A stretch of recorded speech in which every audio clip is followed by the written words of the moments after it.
સમાચારમાં આગળ વધીએ કે જ્યાં લોકસભા 2024ની ચૂંટણીને લઈ ચૂંટણી પંચે તૈયારીઓ શરૂ કરી છે, ત્યારે કેન્દ્રીય ચૂંટણી પંચની ટીમ ગુજરાતની મુલાકાતે છે। અમદાવાદની ખાનગી હોટલમાં ચૂંટણી પંચની ટીમે રિવ્યુ બેઠક યોજી। બેઠકમાં રાજ્યના ચૂંટણી અધિકારીઓની ખાસ હાજરી રહી અને આ હાજરીમાં મતદાર યાદીથી લઈને બૂથ સુધીની તૈયારીઓ અંગે સમગ્ર ચર્ચા કરવામાં આવી। તો અમદાવાદની ખાનગી હોટલમાં રિવ્યુ બેઠક મળી હતી। સંવાદદાતા સચિન પાટીલ વધુ વિગત આપી રહ્યા છે। સચિન, જે રીતે રિવ્યુ બેઠક મળી હતી, ચૂંટણી લક્ષી કયા કયા મુદ્દાઓ પર ચર્ચા કરવામાં આવી?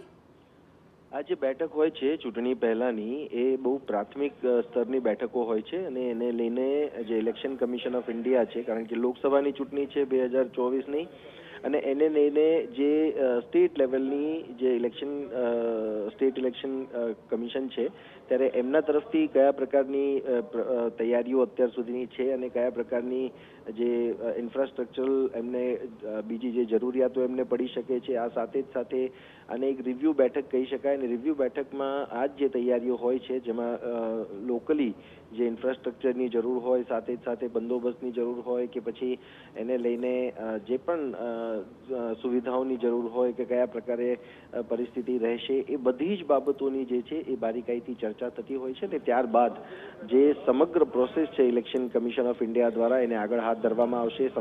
સંબંધિત વિભાગોને ની મદદ આમાં લેવામાં આવતી હોય છે અને ત્યાં જે મદદ છે, મદદના આધારે ઇલેક્શન વધુ સુચારુ રૂપે, વધુ જે છે એ નિષ્પક્ષ રીતે કરી શકાય, એ માટેની આ પ્રોસેસ।